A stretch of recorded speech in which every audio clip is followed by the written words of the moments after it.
नमस्कार।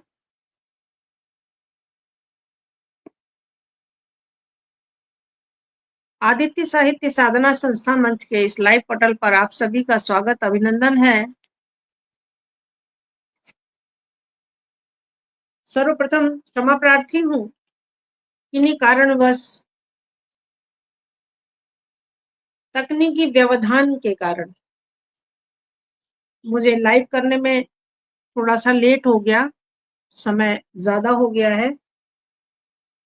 आज हमारे इस पटल पर हमारे वरिष्ठ साहित्यकार आदरणीय डॉक्टर हरि मोहन गुप्ता जी का आगमन हो रहा है। तो मैं अभी आप सभी श्रोतागण और समस्त साहित्यकार जनों का, कवि वृंद का स्वागत अभिनंदन करती हूँ। आज के इस लाइव में हम एक वरिष्ठ साहित्यकार को सुनेंगे जिनके द्वारा अनेकों खंड काव्य का सृजन किया गया है। डॉक्टर हरिमोहन गुप्ता जी का जन्म 3 दिसंबर सन 1936 में चिरगांव झांसी में हुआ था। आपकी शैक्षिक योग्यता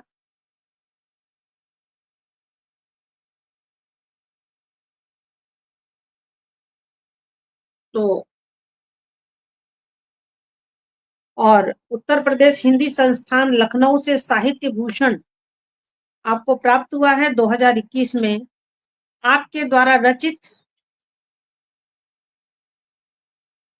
अनेकों महाकाव्य हैं और खंड काव्य में भागहीन अपराजित कर्ण का महाकाव्य, आत्मज्ञान खंड काव्य, काव्य कलश गीत संग्रह, आस्था के स्वर,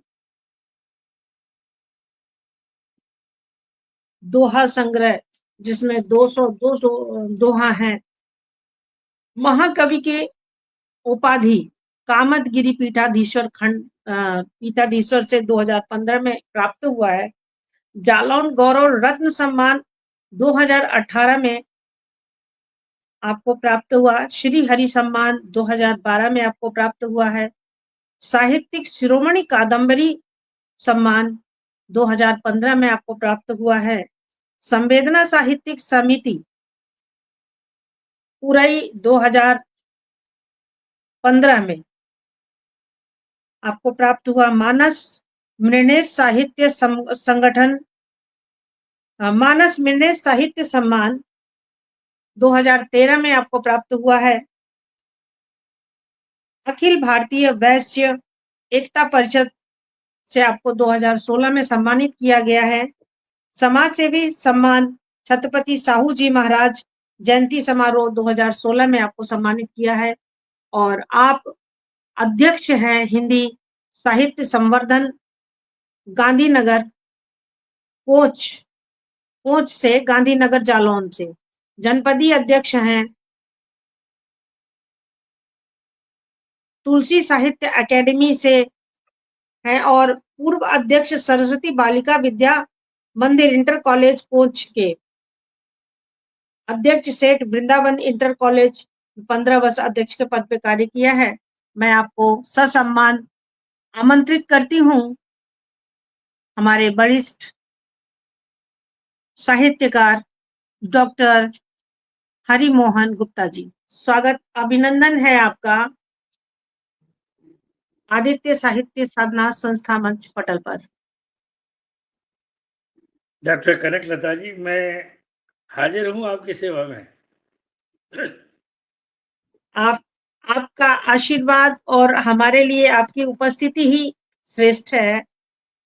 और आज आपसे हम बहुत कुछ जानना चाहेंगे, बहुत कुछ शायद साहित्य के क्षेत्र में जो आपने अर्जित किया है उसका रसास्वादन करेंगे।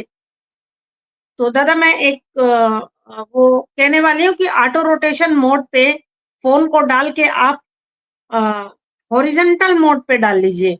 फोन को अभी आपने ऐसे रखा है, फिर उसके बाद ऐसे रख लीजिए।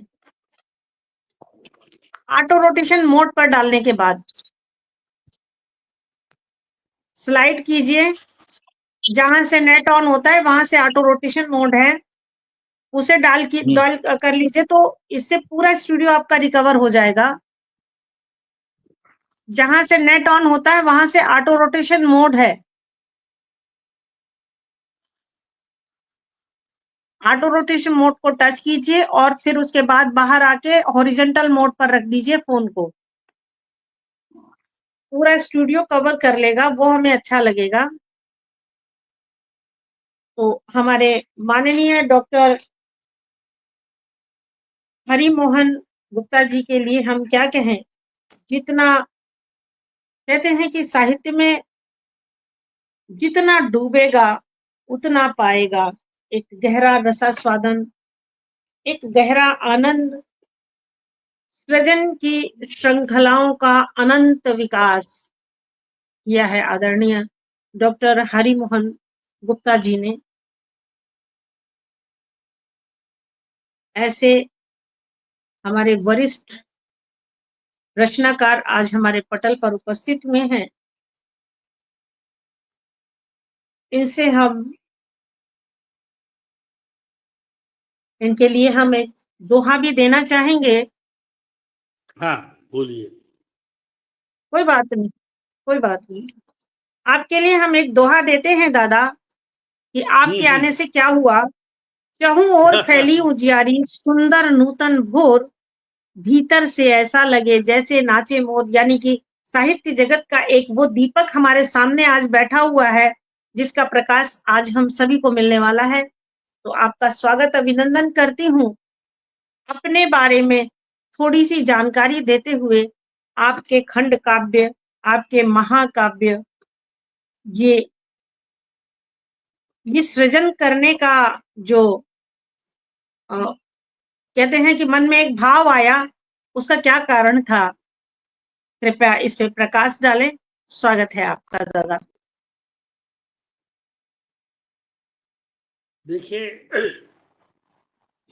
मैं पेशे से डॉक्टर रहा हूं और आप जानती हैं कि चिकित्सक को शायद अपने कार्यकाल में या जीवन में फुर्सत नाम की चीज तो मिलती नहीं है। तो आप सोचिएगा कि सन 58 से मैंने प्रैक्टिस शुरू की और 90 तक मैंने पीछे मुड़कर के नहीं देखा। साहित्य में रुचि भर थी तो कभी कभा कुछ विचार लिख गए या कोई बात हो गई, इससे ज्यादा कहीं कोई बात नहीं थी। शिक्षा अपने उस काल में भी जब मैं विद्यार्थी रहा हूँ, तब भी साल में एक आध बार कोई लिख गया। कभी हॉस्टल में कोई गोष्ठी ऐसी हुई या जो फंक्शंस होते थे उनमें कभी कभार कुछ हमने लिख करके पढ़ दिया, इससे अधिक तो था नहीं। सन 90 के बाद मैंने जब अपना दायित्व चिकित्सा का अपने बड़े पुत्र को सौंपा, तो इसके बाद मैं फ्री हो गया थोड़ा सा। और सन 92 के बाद जब मैं अपने सब दायित्वों से निपट गया, तब मैंने इस तरफ अब कलम चलाई है और तब से बराबर कुछ ना कुछ लिखता चला आ रहा। तो ये तो है हमारे लिखने की कहानी। और तो मैं चाहती हूँ कि आज जो साहित्य का कार्य आपने किया है, साहित्य जगत में जो आपने अपना नाम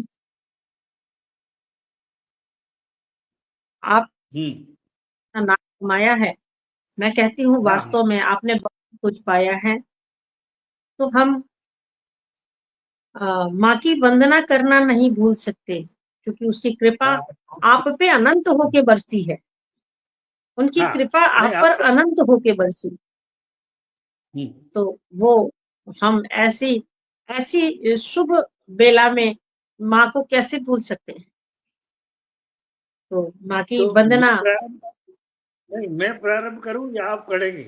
जी, आपकी मुखार बिंदु से हम तो इसमें बहुत छोटे से कलम और पहली सीढ़ी दोनों ही बात है।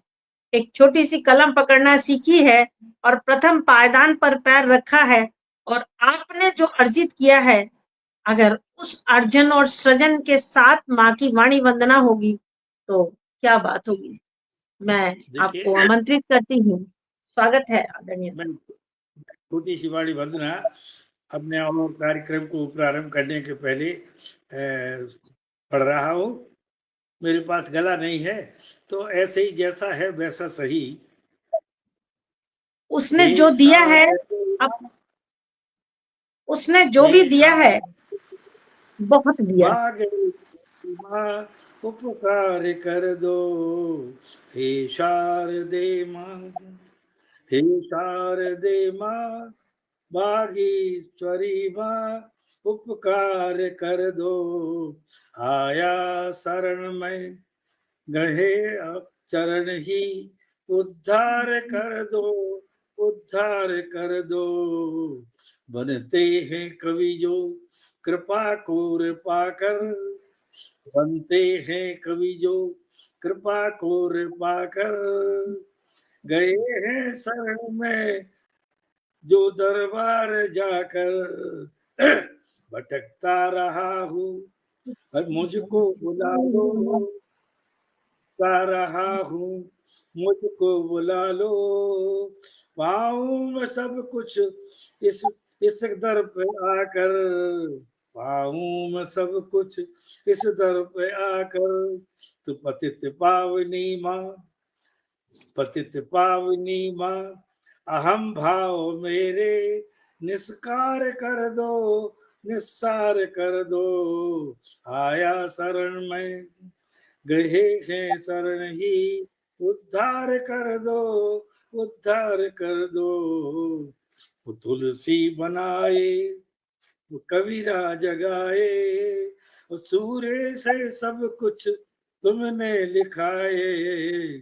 तो शरण में गया जो, शरण में गया जो, तो भरपूर पाया, सही मार्ग उसको तुमने दिखाए। तो माँ प्रार्थना यह, माँ प्रार्थना यह कि सेवक बनाकर स्वीकार कर लो, स्वीकार कर लो।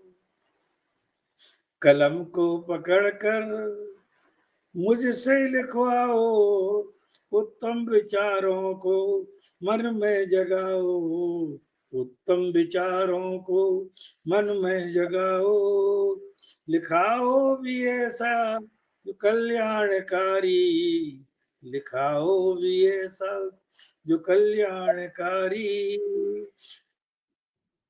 और सहज सहारा मुझे दो, मुझको उठाओ, सहारा मुझे दो, मुझको उठाओ।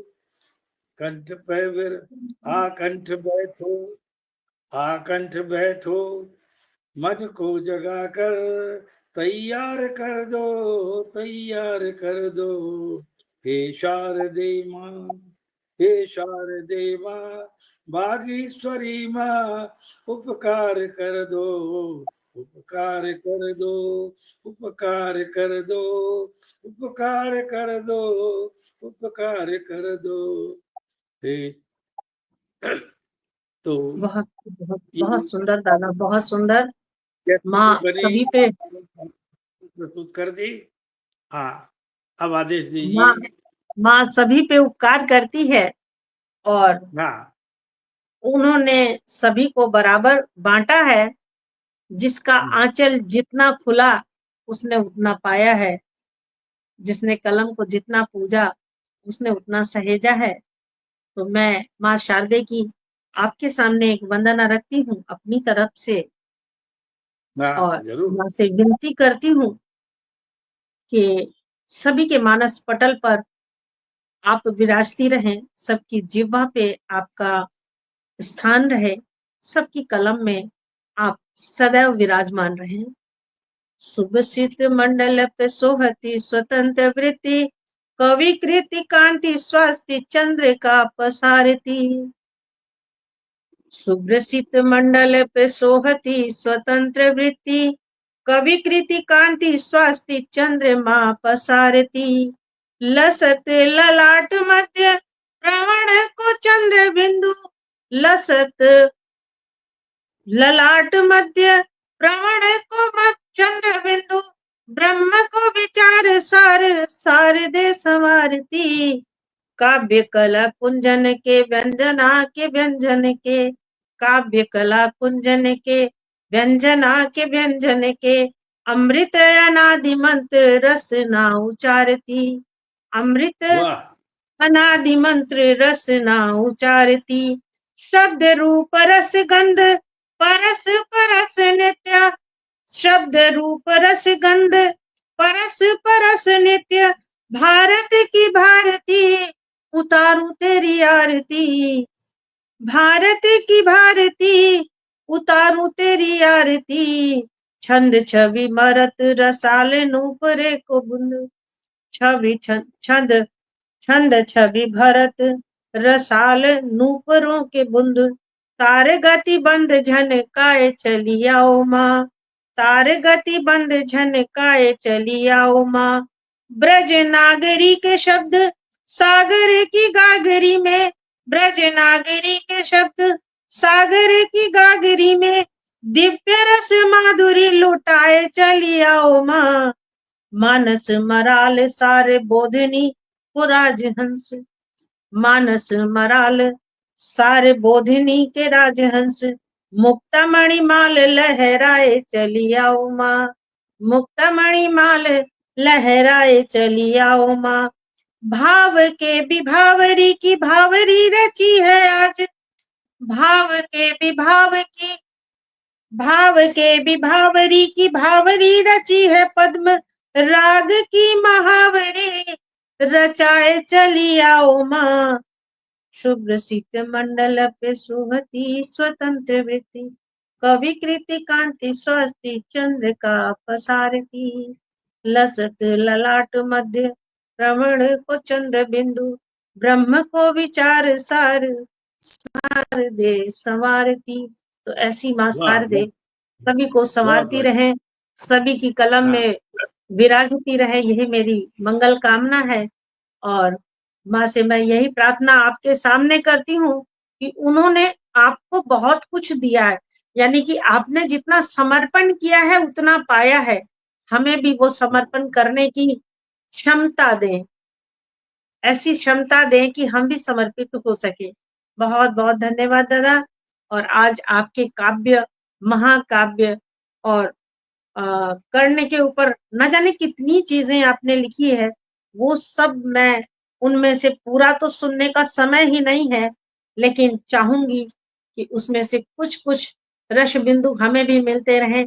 और जो लोग पटल पे उपस्थित हैं उनका आभार ज्ञापित करती हूँ कि आप सभी लोग सुने, क्योंकि ऐसे साहित्यकार बहुत कम मिलते हैं और बड़े भाग्य से मिलते हैं।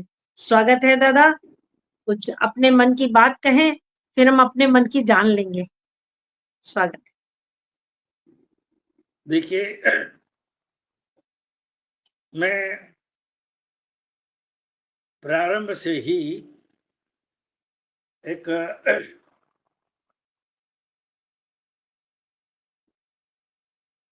निर्धन के घर में जन्मा हूँ, मुझे अभावों ने है पाला, और कैसे इतना बड़ा हो गया, आप सभी ने मुझे संभाला। मैंने लिखा लिखाया उसने, मैंने लिखा लिखाया उसने, कृपा रही है माँ की मुझ पर, और आप पारखी विद्युत धन हैं, मैं अबोध हूँ अक्षर काला। परिचय अपना क्या लिख दूं मैं, परिचय अपना क्या बतलाऊं, क्या अपनी उपलब्धि बताऊं, माँ पाणी की कृपा रही है उसके यश को ही मैं गाऊं, माँ पाणी की कृपा रही है उसके यश को ही मैं गाऊं। विज्ञ जनों के साथ बैठकर तुकबंदी ही मैंने जानी, एक प्रार्थना आप सभी से चरणामृत बस में पा जाऊं, चरणामृत बस में पा जाऊं, चरणामृत। तो ये तो हमारी सही बात यही है, बुंदेलखंड बहुत पिछड़ा क्षेत्र है, जैसे तैसे लोग साहस करके अपने पुत्रों को पढ़ा पाते हैं। अगर पढ़ने में रुचि, प्रतिभा या समर्पित ज्ञान रहता है तो वो आगे बढ़ करके उस डिग्री को हासिल कर लेते हैं और समाज में भी अपने आप को स्थापित कर लेते हैं। ये हमारे ऊपर माँ की कृपा रही है कि हमें जिस क्षेत्र में भी मैं जाना चाहा, उस क्षेत्र में उसने हमें एक विस्तृत क्षेत्र दिया ताकि मैं आसानी के साथ उसमें प्रवेश कर सकूं और अपना स्थान बना सकूं। जहां तक चिकित्सा की बात थी, वहां भी जब कभी आप आए कोच, तब आप देखें कि मैं कहां से कहां पहुंचा हूं। अब भी इस 90 साल की उम्र में भी, जबकि मैंने पिछले 12 साल से प्रैक्टिस छोड़ दी, फिर भी 2, 4, 5 मरीज इस ख्याल से आ जाते हैं कि नहीं नहीं, मैं बहुत पुराने डॉक्टर साहब को ही मिलना चाहता हूं। और हमारे सुपुत्र जो हैं डॉक्टर हर्षवर्धन, वो भी उनसे कह देते हैं कि नहीं नहीं, अगर आपको उन्हीं से मिलना है तो मैं व्यवस्था किए देता हूँ, आप बैठिएगा, थोड़ी देर से आप उनसे परामर्श कर लीजिएगा। तो अभी भी इस से जुड़ा ही हुआ सा रहता हूँ। दिन में 2-4 मरीज तो हर हालत में देख रहा है, या तब भी मैंने फीस लेना बंद कर दी है। भाई जी तुमने हमारे पास केस को भेज दिया, हमने उसको परामर्श देकर के आपके पास फिर भेज दिया। नगर के और भी लोग जो नवयुवक डॉक्टर हैं, वो अपने केसेस को इस ख्याल से कि उन्हें कुछ और विषय वो मिल जाएगी, तो मैं उन्हें देख करके उसमें भी अपनी टिप्पणी लिख करके उन्हीं के पास फिर भेज देता हूँ कि अब आप उन्हीं के पास जा करके और ले लीजिएगा, अब आप ठीक हो जाएंगे। और भगवान की कुछ कृपा होती है, या बात मुंह जी के निकले हुए बात होते हैं कि वो अब भी ठीक हो जाता है। बस ये हमारे ऊपर कृपा रही है, भगवान धर्मांतरी की और माँ बीड़ा पाड़ी की। तो बस ये इतना ही बस बात है। माँ हाँ। विराजती है आपके कलम में, तो धन्वंतरी तो वैसे ही, जबकि कहते हैं कि लक्ष्मी और सरस्वती दोनों एक साथ नहीं रहते। अधिकतर कहा गया हाँ है कि लक्ष्मी और हाँ सरस्वती का वास एक जगह पे किंचित ही हुआ है, हमेशा नहीं हाँ। हुआ है। तो ये कृपा आप पर दोनों की है, और उसका सभी को फायदा मिला है, समाज में आपने सभी को फायदा दिया है। तो मैं दादा आपसे सुनना चाहूंगी कुछ आपकी ग्रंथ काव्यों के बारे में जो आपने लिखा है, कुछ एक आध वृतांत सुनाइए। मैं तब तक शेयर करूं, मैंने बाहर शेयर नहीं किया है, मैं बाहर निकली नहीं हूं, तो मैं चाहती हूं कि आप सुनाएं और मैं 2 मिनट के बाद अंदर फिर से आ जाऊंगी। तब तक मैं माइक आपको देती हूँ कि आप अपने खंड काव्यों में से कोई एक खंड काव्य से कुछ सृजन अपना सुनाइए, जो जिससे हम लोग को थोड़ी शिक्षा भी मिले। और उनमें से खंड काव्य आपका मैंने थोड़ा ही नोटिस किया है कि एक तो आपने कर्ण के लिए लिखा है कि भाग्यहीन अपराजित कर्ण। आप इंगित करती जाइएगा, उसी के ऊपर मैं आ जाऊंगा। तो करने से अपनी बात शुरू करूं। जी स्वागत है। हाँ, तो देखिए, कर्ण के कुछ छंद आपके सामने प्रस्तुत करते हैं। यदि आप जा रही स्वागत है। हैं तो आप मैं कहीं जा नहीं रही, मैं बाहर हूँ और आपको सुन भी रही हूँ। मैं बस वॉल पे अच्छा शेयर करके आऊंगी। जी धन्यवाद। अच्छा।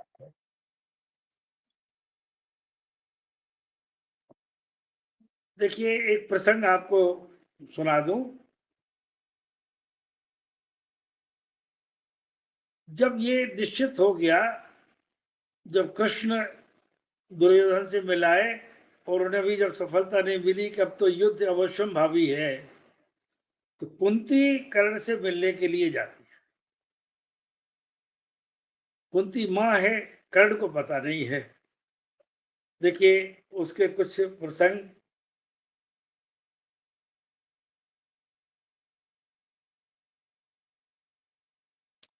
तो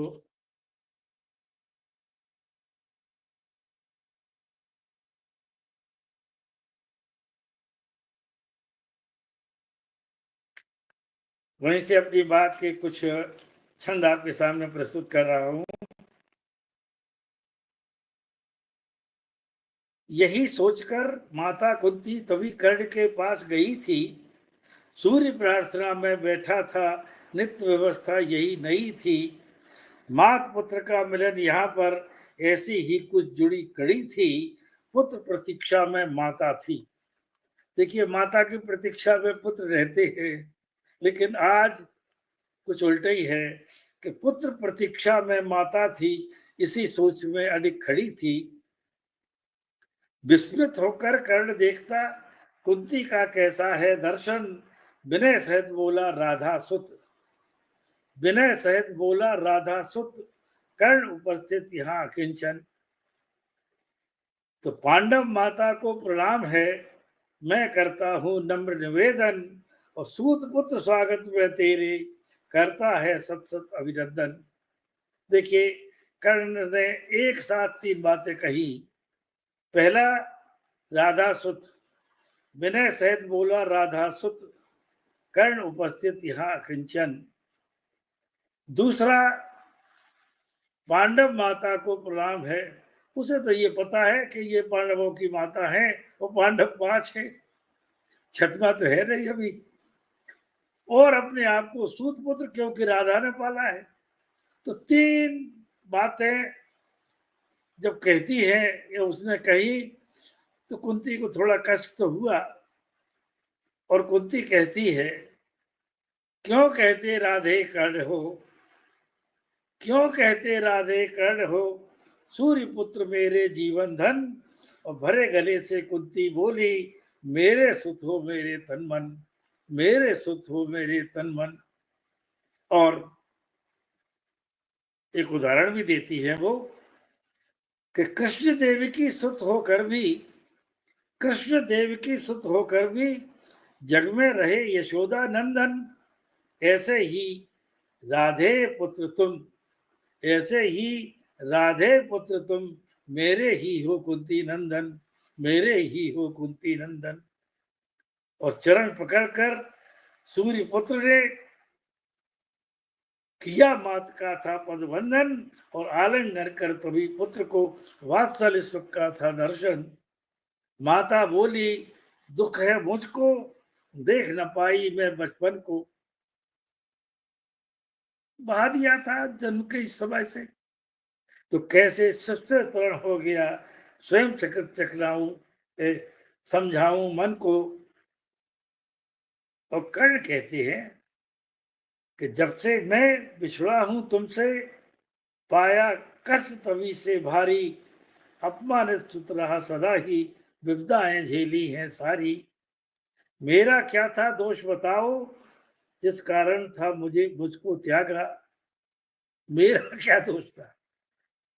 और तिरस्कार ही मिला जगत में, सूत्र बनकर सूत्र पुत्र बन रहा अभागा। तो कुंती देखिए कहती है, नहीं, कितनी ममता प्रथम पुत्र से, यह तो कोई माँ ही जाने। कितनी ममता प्रथम पुत्र से, यह तो कोई माँ ही जाने। हुआ क्लेश मुझको भी कितना, मेरा मन ही इसको जाने। आर्तनाद था मेरे मन में, जीत न पाई माँ की ममता। आर्तनाद था मेरे मन में, जीत न पाई माँ की ममता। मर्यादा ने विवश कर दिया, हुई पराजित मेरी क्षमता, हुई पराजित मेरी क्षमता। अब कर्ण कहते हैं कि देखिए ये तो कोई बात नहीं हुई, कितना झेला क्लेश आपने, यह तो अपराध बोध है। और किस कारण मैंने दुख पाया, इसीलिए तो मुझे क्षोभ है। पुत्र जनन के बाद आपने माता का दायित्व निभाया, पुत्र जन्म के बाद आपने माता का दायित्व निभाया और मुझसे नाता छोड़ सदा को निर्मम होकर मुझे बहाया। और कुंती कहती है, देखिए, हर बात का होता है अपराध जानकर, होता है अपराध जानकर, ऐसा मैंने नहीं किया था।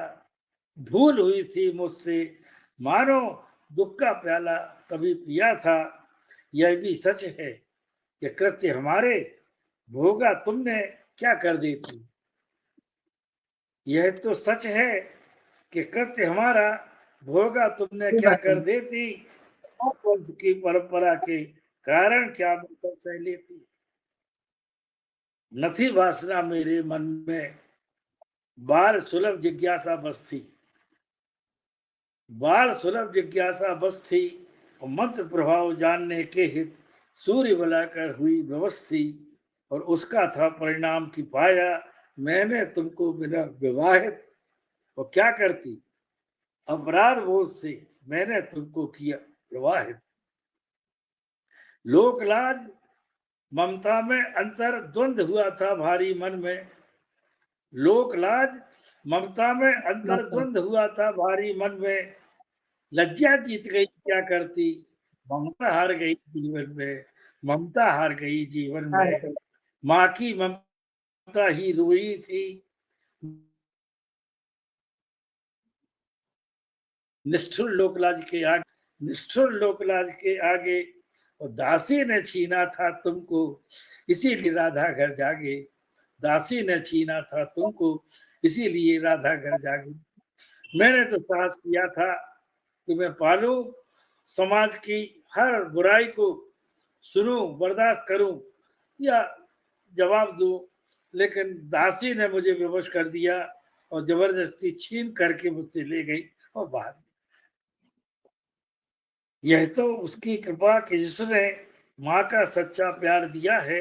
और राधा के बारे में कहती है कुंती, यह तो उसकी कृपा कि जिसने माँ का सच्चा प्यार दिया है। मेरी निष्ठुरता के बदले पाल पोस कर बड़ा किया है, पाल पोस कर बड़ा किया। लेकिन माँ लेखती सौगंध आज यह, लोक लाज को अब वह त्यागे तो सभी बौने हो जाएं माता की ममता के आगे, माता की ममता के आगे। अब जैसी हूँ, अब जैसी हूँ माँ तुम्हारी, मेरी गलती भूलो तुम भी और अपराधीन हूँ क्षमा करो तुम, प्रायश्चित करती हूँ मैं। तो इस प्रकार लंबी बात है वार्ता। तो यूं हमने इसका प्रारंभ किया और मनाने की कोशिश की, लेकिन कर्ण ने एक ही बात कह करके मना किया कि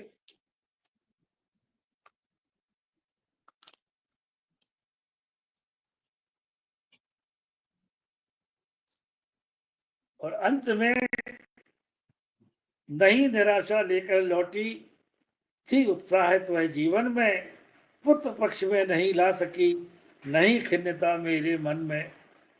कर्ण ने ये कह करके कि देखो अब आप आई हैं तो युद्ध तो अवश्यंभावी है, लेकिन मेरे मन में जाने क्यों अर्जुन आघात है, तो युद्ध केवल उनसे करूंगा, बाकी जो शेष 4 भाई हैं उनसे नहीं करूंगा।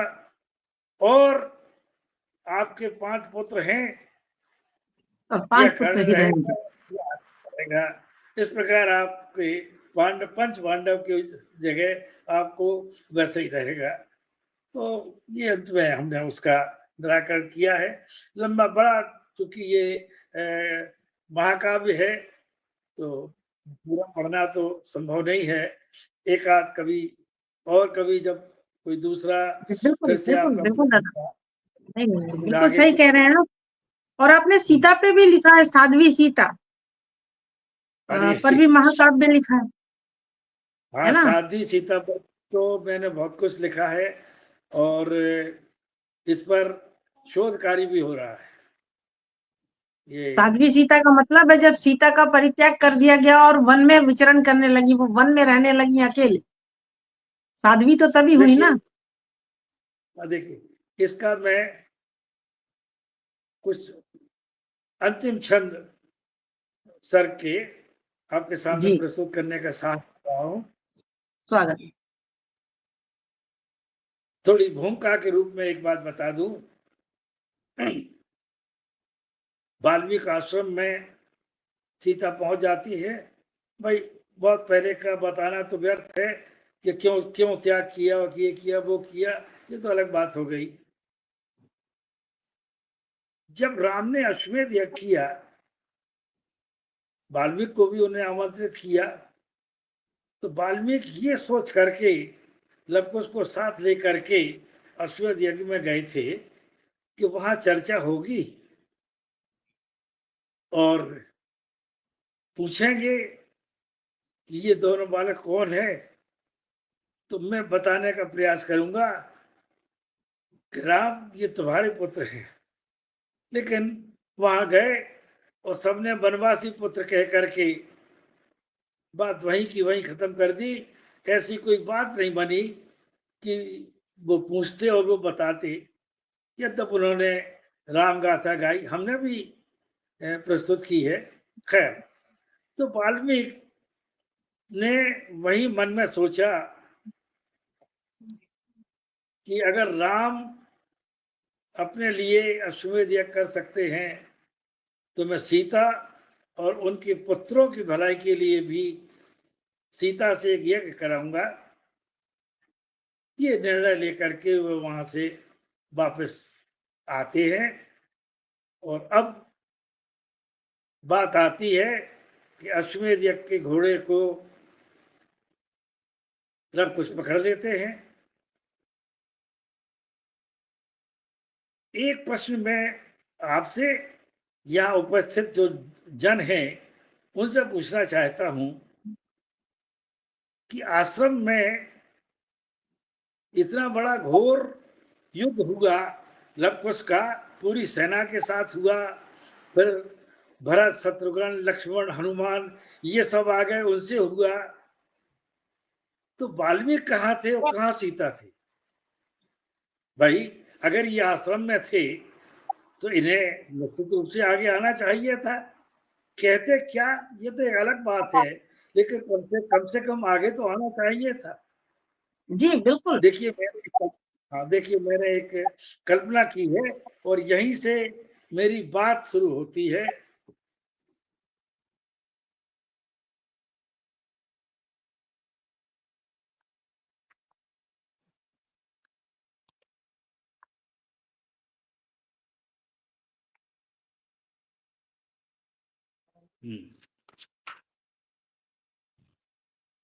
तो जैसा कि मैंने आपको पहले बता दिया था कि वाल्मीकि और सीता आश्रम में थे ही नहीं।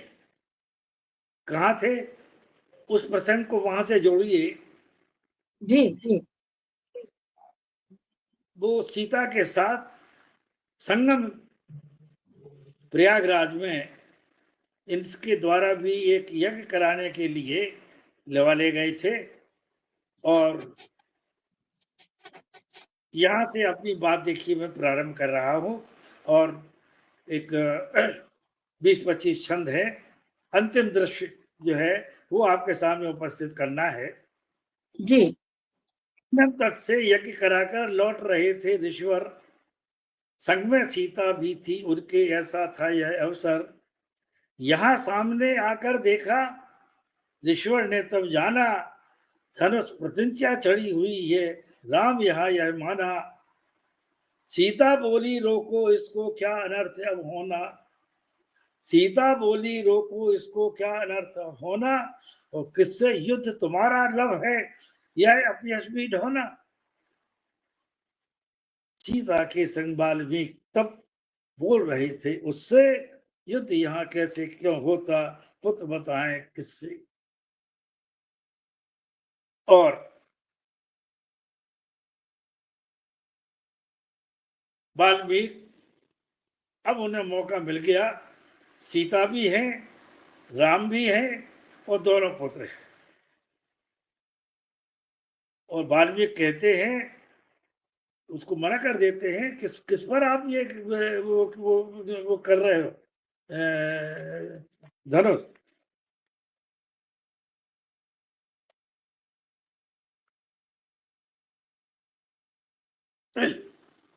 वाल्मीकि कहते हैं, यह संयोग समय ही ऐसा, आज यहाँ शुभ अवसर, और यहाँ सामने पिता राम हैं, चरण छुओ तुम झुककर।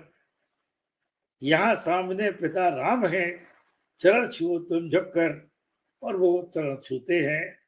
और वाल्मीकि कहते हैं, ये दोनों सुत राम तुम्हारे, अब तक इनको पाला, और यहाँ तुम्हारी रही धरोहर, इसको यहाँ संभाला। सीता साध्वी अति पवित्र है, लांछन व्यर्थ लगाया, और निरपराध को दंड दे दिया, कैसे मन में आया। सीता जैसी देवी मिलना दुर्लभ है यह मानो, और सभी कष्ट सह लिए अकेले, उसको तो पहचानो। अग्नि सत्य है, सदा शुद्ध है, सदा तीर्थ जल पावन, और आवश्यकता क्या प्रमाण की, स्वयं सिद्ध मन भावन। और अब जो योद्धा थे, उन्होंने जामकाज के प्रभाव से उनका अलग कर दिया, और सब के सब प्रार्थना करने लगे।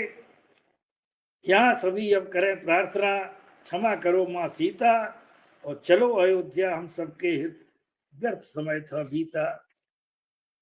और सीता कहती है, देखिए यहाँ से हमारा अंतिम दृश्य जो है वो प्रारंभ हो रहा है। वहां यज्ञ में दर्शनीय थी सोने की ही सीता, वहां यज्ञ में दर्शनीय थी, वाल्मीकि ने आकर बताया है, वहां यज्ञ में दर्शनीय थी सोने की ही सीता, यह काया तो मिट्टी निर्मित, कहती यही विनीता। और मैं कलंक का टीका लेकर जहां हुई निर्वासित, होगा क्या यह उचित वहां पर रह पाऊं सम्मानित। और राम राज्य का यह कलंक क्या धुल सकता जीवन में, और राजभवन में अब रहने की नहीं लालसा मन में, राजभवन में अब रहने की नहीं लालसा मन में। मुझको निज पवित्रता के हित क्या अपनों से कहना, मुझको निज पवित्रता के हित क्या अपनों से कहना, पहले जैसी थी अब भी हूं, कोई नहीं उलहना। और आर्यपुत्र में करूं निवेदन, मेरे मन की इच्छा, आर्यपुत्र में करूं निवेदन, मेरे मन की इच्छा, चाहो तो सम्मान न देना, लेना नहीं परीक्षा, लेना नहीं परीक्षा। तो अग्नि परीक्षा सीता ने दी, कहने में सच्चाई, अग्नि परीक्षा सीता ने दी, कहने में सच्चाई, और यही सत्य सीता पवित्र है, साहस जुटा ना पाए।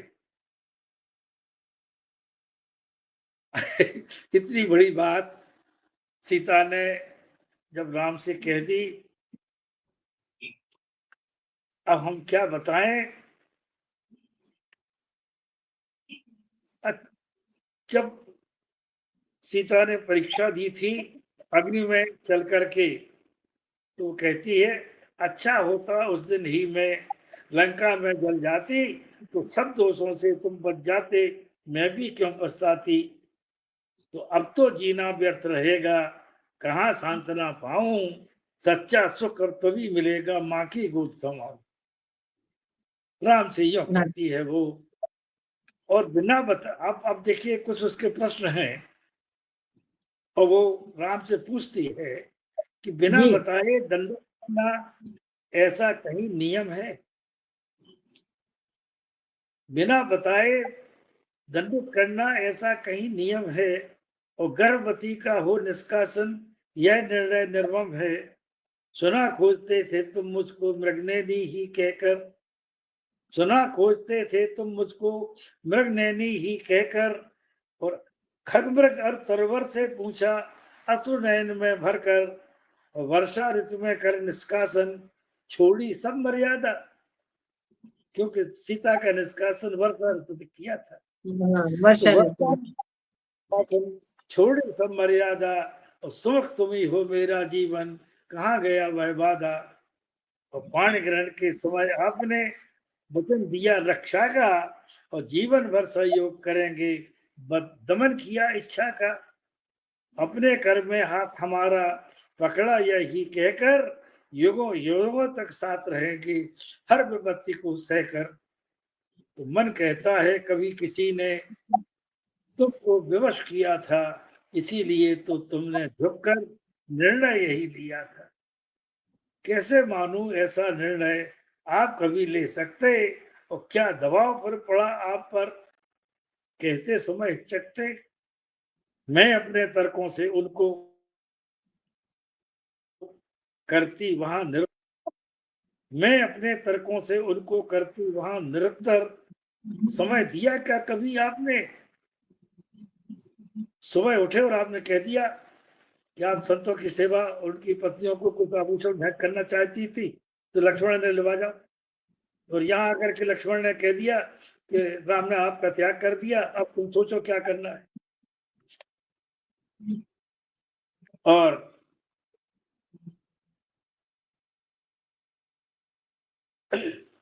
जाते जाते बस मुझको तो आज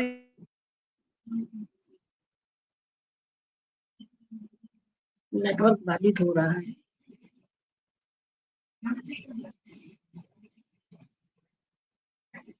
उत्तराखंड का नेटवर्क ऐसा ही है, बीच बीच में बाधित हो जाया करता है। तो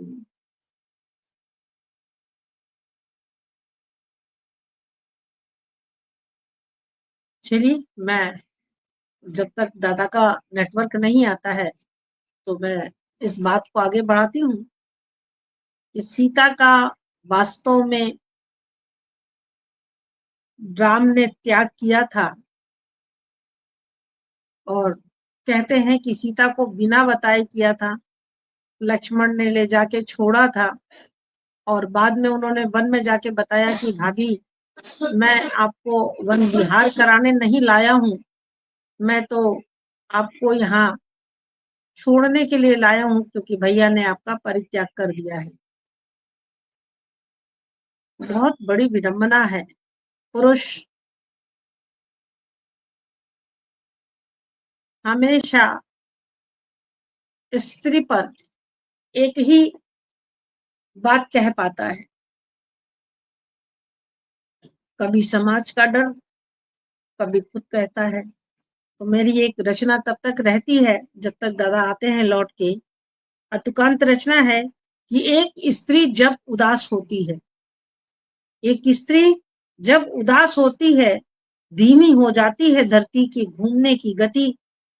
एक स्त्री जब उदास होती है, एक स्त्री जब मुस्कुराती है, आसमान थोड़ा झुक जाता है। एक स्त्री जब उदास होती है, आसमान थोड़ा झुक जाता है। एक स्त्री जब हंसती है, अनुचित हंसी, एक स्त्री जब हंसती है, अनुचित हंसी महाभारत हो जाता है। एक स्त्री की निश्चलता पर सकुचाने लगती है भागीरथी। एक स्त्री की निश्चलता पर सकुचाने लग जाती है भागीरथी। एक स्त्री जब जिद करती है अपने अधिकार के लिए, तो यमराज हार जाता है। एक स्त्री जब जिद करती है अपने अधिकार के लिए, यमराज हार जाता है।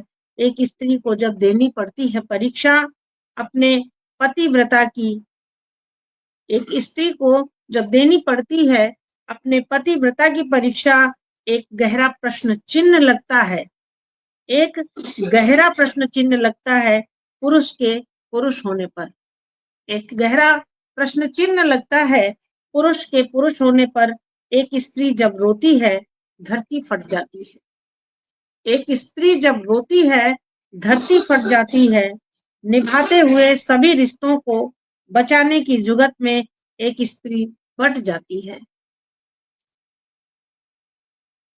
परमाणुओं में एक स्त्री जब प्रेम करती है तो बस प्रेम करती है एक स्त्री।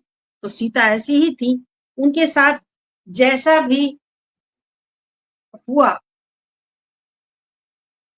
जो भी घटित हुआ, उन्होंने श्री राम जी से कभी भी अपना प्रेम कम नहीं किया, कभी भी उनके ऊपर प्रश्न चिन्ह नहीं लगाया, कभी भी उनसे अपना कोई प्रश्न नहीं रखा और सदैव राम जी का साथ देती रही। उनके बुद्धोपालक जो लव कुश थे, उनकी उन्होंने सेवा की, उनका पालन पोषण किया, उनको शिक्षा दीक्षा दी गुरुकुल में जैसी हो सकती है, जो उनके सामर्थ्य में थी, और उन दोनों बच्चों को पाल के बड़ा किया। और मुनि ने, जो उनके पालक थे, उन्होंने उनको शिक्षा दी, उनको धनुर्विद्या में भी पारंगत किया, उनको संगीत की भी शिक्षा दी। तो कोई भी कार्य अधूरा नहीं होता है, कार्य जब भी होता है सदैव पूरा होता है। ईश्वर ने ऐसी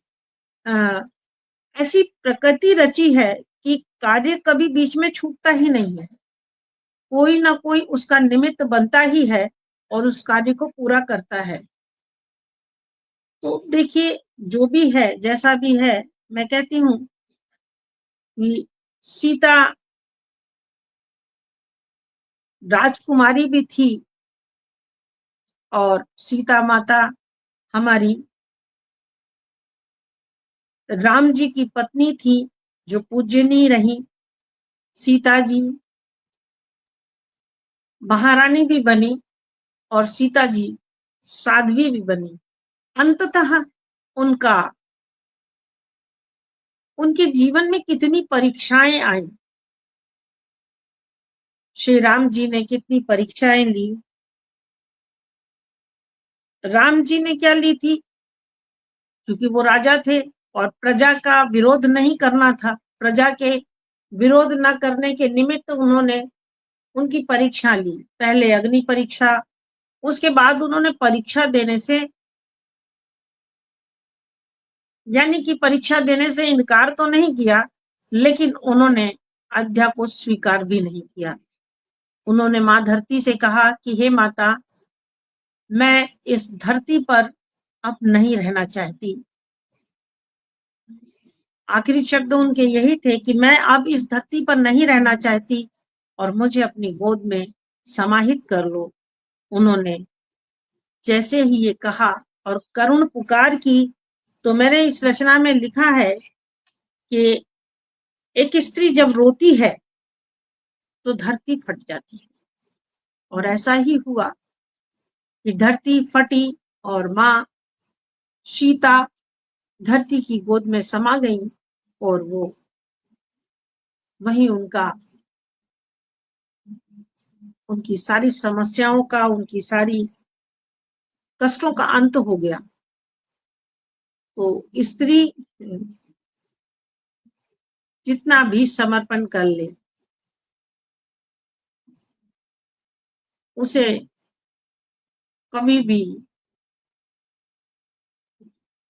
निदान नहीं मिला। सीता ने कभी विरोध नहीं किया। मुझे लगता है कि आज दादा का ये, मैं इस समय को बढ़ा देना चाह रही हूँ, 15 मिनट में और इंतजार करूंगी और आदरणीय रमानंद दीक्षित जी को मैं जोड़ने का प्रयास करूंगी। तो मैं एक कुंडलिया छंद रखती हूँ, जब तक वो जुड़ते हैं। आदरणीय हरिमोहन गुप्ता जी, डॉक्टर हरिमोहन गुप्ता जी जुड़ जाएं या रमानंद दीक्षित जी जुड़ जाएं, तब तक मैं आपके लिए कुंडलिया छंद रखती हूँ कि सत्य सत्य खोजत फिरे, सत्य सत्य खोजत फिरे, सत्य न जाने कोय, भीतर झाका आपने मौसम सत्य न कोय। सत्य सत्य खोजत फिरे, सत्य न जाने कोय, भीतर झाका आपने मौसम सत्य न होय। मौसम सत्य न होय बात हमने ये जानी, करते रहते लोग सदा अपनी मनमानी। कहे कनक संजाय करो अब परमारथ कृत, भरम करे सब द्वार, भरम करे सब दूर, तेरा निखरेगा सत्य। तो सत्य तो खैर कभी कहीं गया ही नहीं है, और मैं एक बार प्रयास करती हूँ कि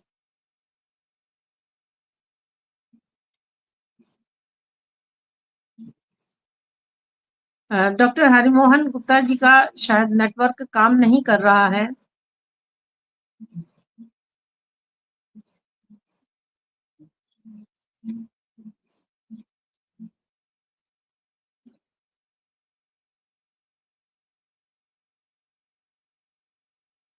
कारण समझ में नहीं आ रहा, उनका कॉल भी नहीं आ रहा है और नेट भी चक्कर खा रहा है।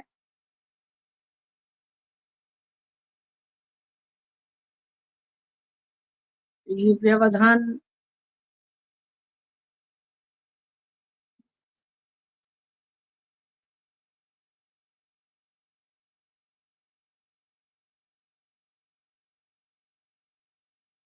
आगे हम इसको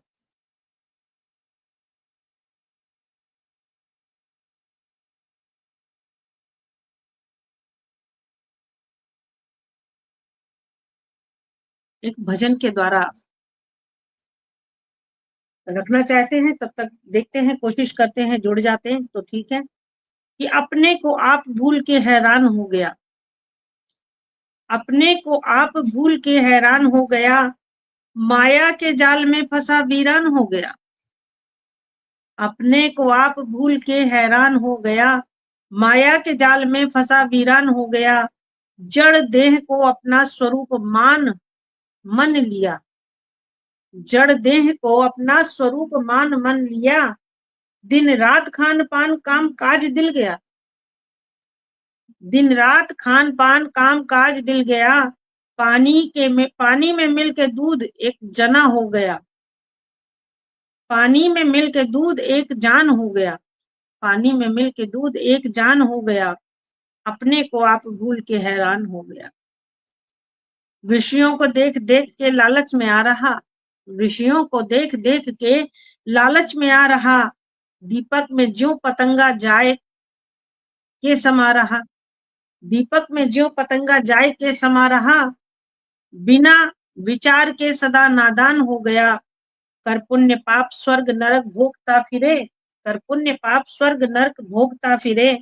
तृष्णा की डोर से बधा सदा जन्म धरे, पीकर के मोह की सुरा बेभान हो गया, पीकर के मोह की सुरा बेभान हो गया। सत्संग में जाकर सदा दिल में विचार ले, सत्संग में जाकर सदा दिल में विचार ले। बदन में अपने आप रूप को निहार ले, ब्रह्मानंद मिले मोक्ष जमी ज्ञान हो गया। अपने को आप भूल के हैरान हो गया, अपने को आप भूल के हैरान हो गया। और मैं आप सभी से 1 मिनट का समय लूंगी। मैं कॉल करके देखती हूँ, अगर जुड़ते हैं तो ठीक है, नहीं तो इसका यही स्थगन किया जाएगा।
अब मुझे ये क्या पता, मुझे तो अपनी वो दिखाई दे रही थी, तो हम सोचे कि आपने बीच में कहा ही था कि मैं थोड़ी देर के लिए बाहर जाऊंगी, तो मैं समझा कि भाई अब हम रुक करके बैठे रहते तो क्या करते।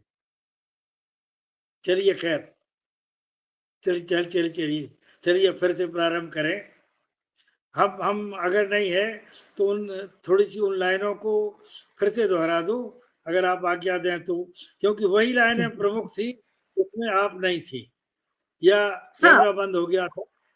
देखिए हाँ मैं हाँ, फिर से कोई मैं उन्हें फिर से दोहरा देता हूँ। स्वागत है।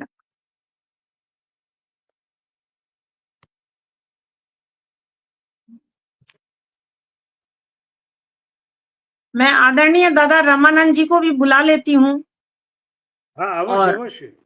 हाँ, आप इसे पूर्ण कीजिए।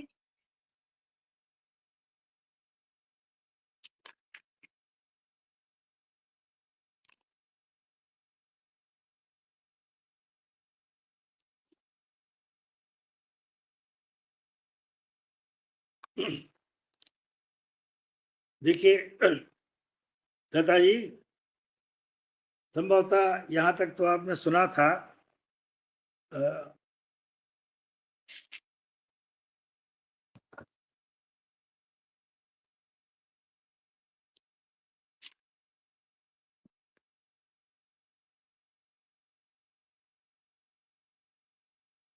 मैं सीता राम से कुछ प्रश्न करती है और इसके बाद वो भूमि में समाधिस्थ होती है, यहीं तक शायद आपने सुना था। तो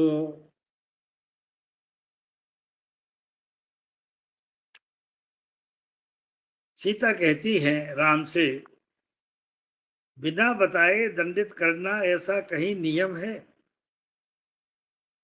और गर्भवती का हो निष्कासन यह निर्णय निर्मम है।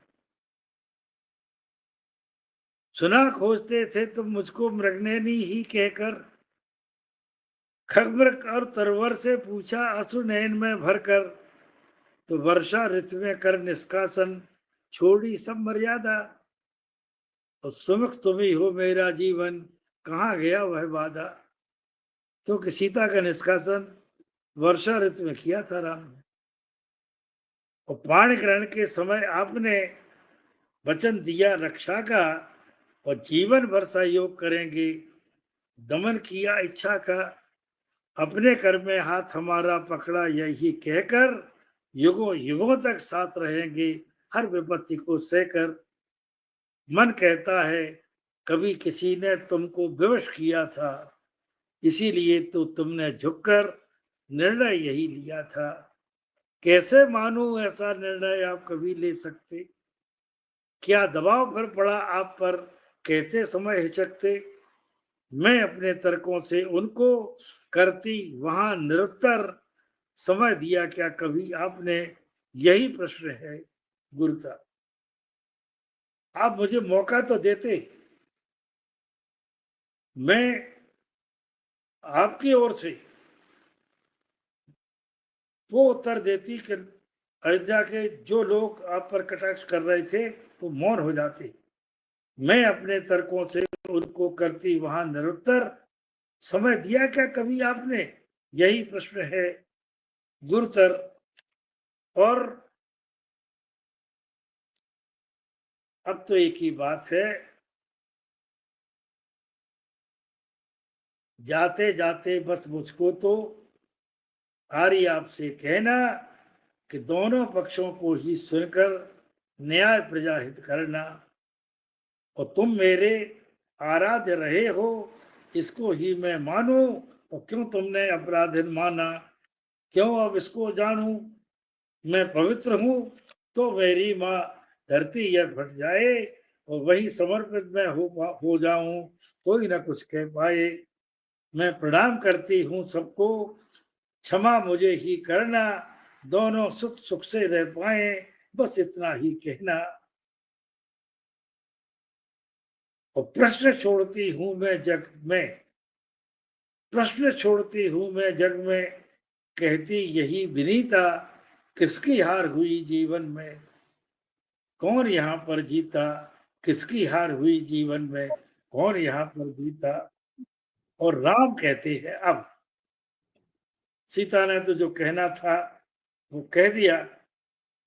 रुको रुको रुक जाओ सीते, राम यही अब कहता, शोका कुल है हृदय, नेत्र से अश्रु बिंदु है ढलता। और तुम्हें त्यागने पर मन ही मन कितना दुख था मुझको, और अंतापुर के सूने पर मैं दुख बतलाता किसको। नारी का सम्मान रहेगा यह मैं तुमसे कहता, तुम सहिष्णु ही रही सर्वदा, मैं ही निर्बल रहता। और लोकतंत्र की मर्यादा हित त्यागा मैंने तुमको, और एक यही दायित्व कठिन था, जी न सका मैं जिसको। और प्रायश्चित ही शेष बचा है, प्रायश्चित ही शेष बचा है, दे दो तुम्हें सहारा। और मार्ग प्रदर्शक ही अब तुम हो, देख रहा जग सारा। तो सीते सुनो सुनो तो सीते, राम आज यह कहता, तुम पवित्र थी और रहोगी, त्यागो मन दुर्बलता, त्यागो मन दुर्बलता। नाम हमारा पीछे होगा, आगे रहे तुम्हारा। और यह यही कर्तव्य जगत का, बदलेगी अब धारा। सीता का उत्सर्ग राम का ही अपकर्ष बनेगा। अगर आप का उत्सर्ग हो गया भूमि में तो राम का क्या होगा। सीता का उत्सर्ग राम का ही अपकर्ष बनेगा। और सीता राम राम सीता, जग में दो कौन कहेगा। और अंतिम छंद है कि भू समाधि लो मत लो सीते, भू समाधि मत लो तुम सीते, कैसे राम रहेगा। और राम राज्य में अब सारा जग सीताराम कहेगा, सीताराम, सीताराम कहेगा। इस प्रकार इसका भाव किया है मैंने। अब जैसा बन पड़ा वैसा मैंने किया। बहुत सुंदर वृतांत लिखा है आपने। और बिल्कुल यूं ही लग रहा है जैसे आंखों के सामने वही दृश्य चल रहा है। हाँ, तो प्रयास तो हम किया है कि यद्यपि लिखने में काफी समय लगा था इसको लिखने में, लेकिन फिर भी हिम्मत नहीं हारी। और सही बात तो ये है कि पवन पुत्र हनुमान जी की कृपा रही है, तो उनकी कृपा से ये लिखा जा सका।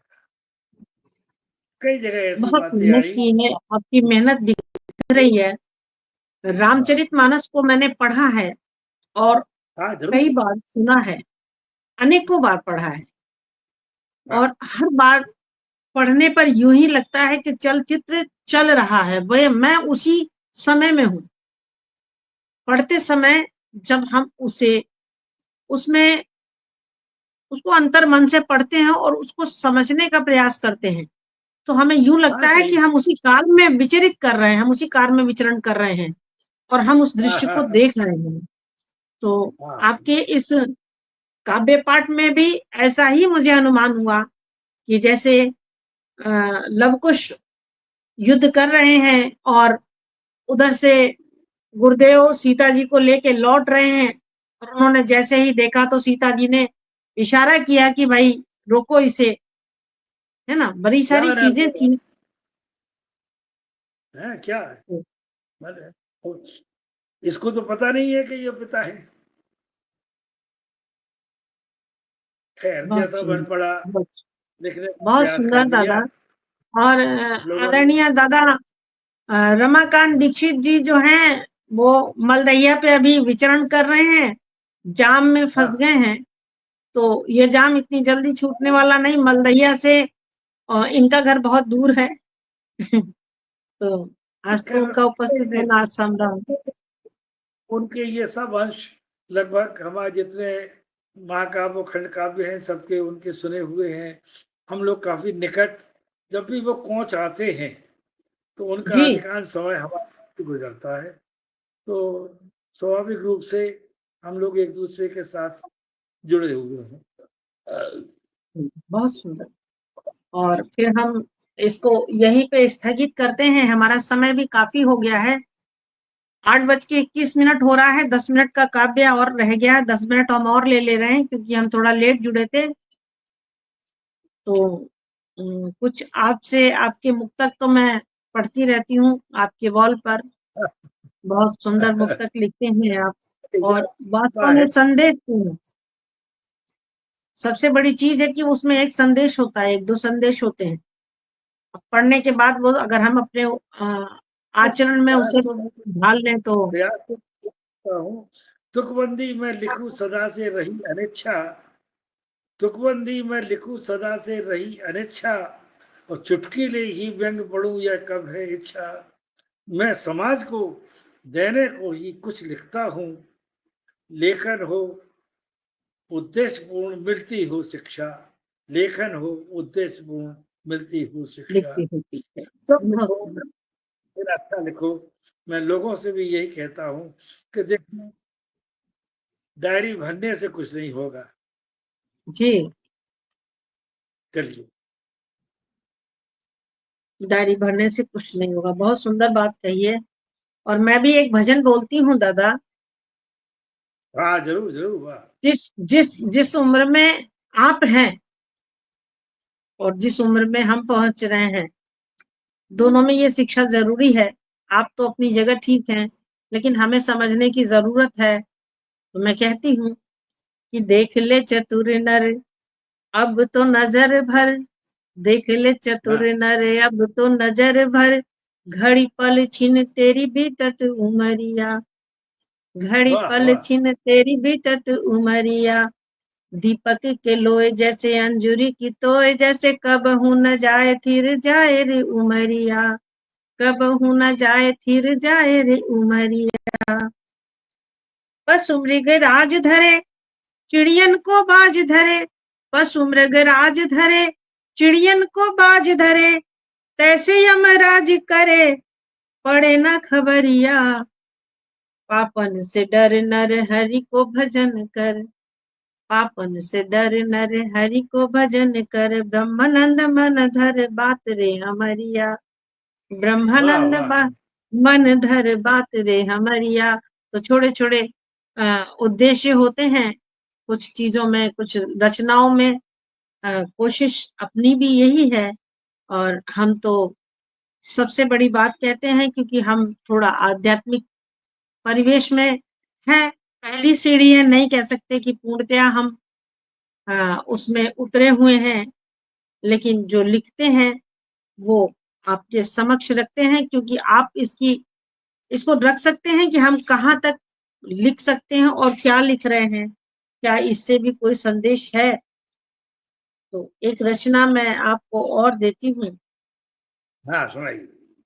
अ, अब आपको नहीं सुना पाई तो फिर उसका कोई महत्व भी नहीं होगा, ये भी मैं जानती हूँ नहीं, हम तो अक्सर कि सुना करेंगे, जुड़ जाया करेंगे हाँ जब चाहे जब। हाँ हाँ हाँ। तो मैंने एक समर्पण लिखा है दादा, कि हम्म, मेरे पास तुम्हें देने के लिए कुछ भी नहीं है। अतुकांत है दादा, कि मेरे पास तुम्हें देने के लिए कुछ भी नहीं है सिवाय एहसासों के, मेरे पास तुम्हें देने के लिए कुछ भी नहीं है सिवाय एहसासों के, फिर भी एक चाह है मन में, फिर भी एक चाह है मन में, एक दिन मैं अपना सब कुछ देकर निशेष हो जाऊं, एक दिन वाह मैं अपना सब कुछ देकर निशेष हो जाऊं।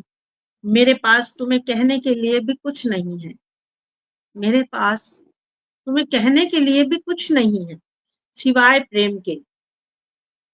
वो कौन सा प्रेम है जो अंदर हम अंदर भावना से अपने आप अग्रसित होता है, अपने आप उमड़ता है।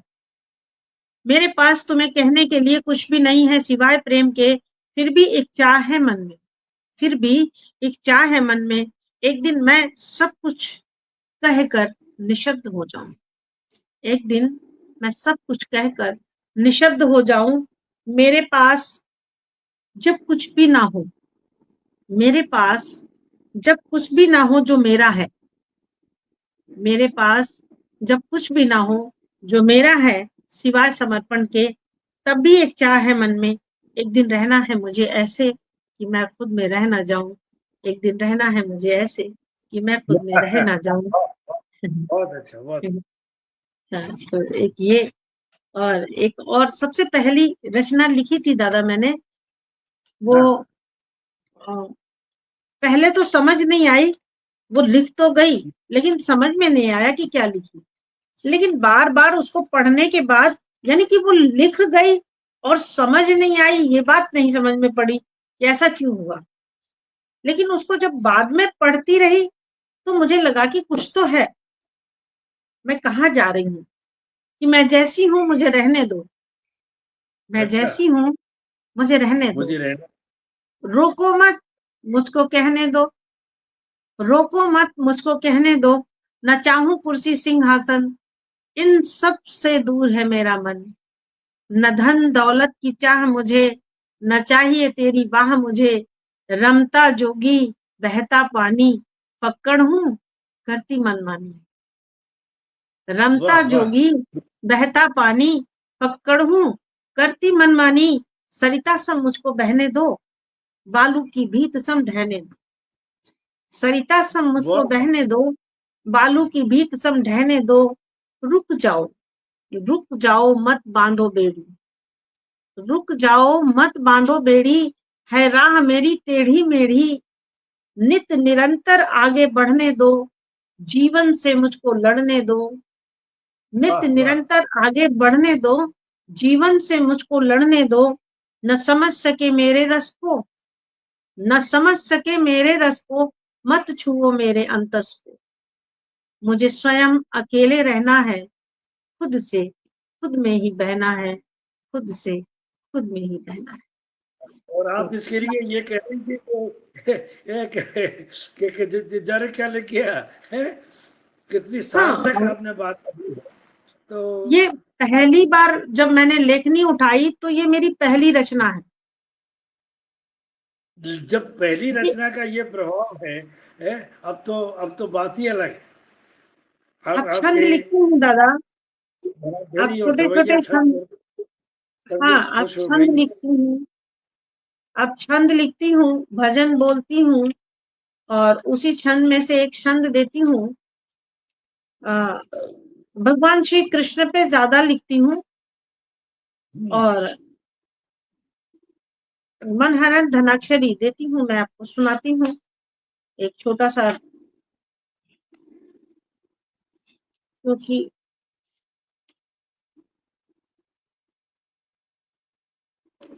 देख लेती हूँ कहीं कोई गलती ना हो जाए, क्योंकि ये अंदर जो है ना वो सब खाली है, अध्यात्म जो है स्टोरेज नहीं रहने देता, ये सब खाली कर देता है, तो इसलिए देख के पढ़ना बहुत जरूरी है, नहीं, अब वो तो कहीं देखिए कोई मजबूरी भी गलती। होती है। हाँ नहीं है, मुझे पता है, मुझे याद नहीं रहता, आ जाएगा, वृतांत सामने आ जाए तो पूरा याद आ जाएगा, लेकिन याद नहीं रहता, तो मैं रखती हूँ दादा। मनहरण घनाक्षरी है एक, वाह, भगवान श्री कृष्ण के रूप का वर्णन है कि सांवरी हाँ, सलोनी छवि, सांवरी सलोनी छवि देखत ही मन मोहे, तन को ही मोहना ही नाम वाकु मोहना, तन को भी मोहना ही नाम वाकु मोहना, छैल छबीलो लागे दुनिया को भर मावे, छैल छबीलो लागे दुनिया को भर मावे, जगत पसारा या को काहू को बिछोहना, जगत पसारा या को काहू को बिछोहना, राधा जू को प्यारो लागे हिये को दुलारो लागे, राधा जू को प्यारो लागे हिये को दुलारो लागे, छोड़ी गए वृंदावन राधा जू को जोहना, पार ब्रह्म परमात्म चित रहित चैतन्य, परमात्मा पार, पार ब्रह्म परमात्मा चित रहित चैतन्य, ऋषि मुनि हारि गए पाइया को टोहना, ऋषि मुनि हारि गए पाइया को टोहना। तो ऐसी घनाक्षरियां हैं कि जिनके लिए ऋषि मुनि भी हार जाते हैं, वो एक बात राधा जी ये को, घनाक्षरी वो छंद राधा जी लिखना के। या छंद लिखना कठिन है। आज के जो नए कवि हैं, हकीकत है कि ये लोग नहीं लिख पाते हैं। मैंने अभी प्रयास किए हैं, तो जब कभी अगले कवि जब आपकी बातचीत में चर्चाएं होंगी तो मैं सुनाने की चेष्टा करूंगा। देखता हूँ, अब तो जी समापन जरूर, हो रहा है, जरूर, तो जरूर। और ऐसे ही एक अतुकांत और लिखी थी मैंने, तो वो भी आध्यात्मिक पे, मैं जो भी कुछ भी लिखती हूँ तो वो आध्यात्म की तरफ ही चला जाता है, बस ये बड़ी विकट समस्या है। एक और बताएं, सही बात, मैं भी जो कुछ लिखता हूँ सारा का सारा आध्यात्म की तरफ ही जाता है, क्योंकि व्यक्ति को अगर प्रगति करना है, समाज में अगर कुछ परिवर्तन लाना है, तो हम बिना आध्यात्म से जुड़े हम प्रगति नहीं कर सकते। अपने सनातन धर्म में सब कुछ है, बस हम भूल रहे हैं। चलिए सुनाइए क्या सुना रही थी आप? बस एक अतुकांत है, इसके बाद हम समापन करेंगे, दादा स्थगन करेंगे, क्योंकि आपके भी शायद भोजन का समय हो रहा है। अतुकांत ही है कि आदि और अंत की सुना है संग संत की, आदि और अंत की सुना है संग संत की, अनंत ही बेअंत है, बेअंत ही अनंत है, अनंत ही बेअंत है, बेअंत ही अनंत है, सब में समाहित हो जग से निराला है ये, दृष्टिगत होते मन भेदन कर डाला है, चित्त में रहे सभी के वही तो चैतन्य है, शब्दों के मौन बीच रहते एकांत है, तुम ही तो प्राण मेरे, तुम ही तो मन मित, व्यापक विलीन और प्रत्यक्ष प्रवीण हो। ये छोटी छोटी रचनाएं ऐसी ऐसी होती चली गई हैं अतुकांत में, है ना। तो बस अतुकांत हो, असल में बात में रस होना चाहिए, बस खास बात तो ये, अगर बात में निष्पत्ति नहीं है, रस नहीं है, तो वो बात बेकार है। और मैं एक 4 लाइनें सुना करके आज के इस स्वागत है, कार्यक्रम का स्वागत। एक प्रश्न जागृत था मन में, मानव क्या जिंदा रहता है मरकर भी इस जग में। एक प्रश्न जागृत था मन में, मानव क्या जिंदा रहता है मरकर भी इस जग में। रुक जाती है सांस, हृदय स्पंदन रुकता, लेकिन कुछ के वाणी के स्वर गूंज रहे रग रग में।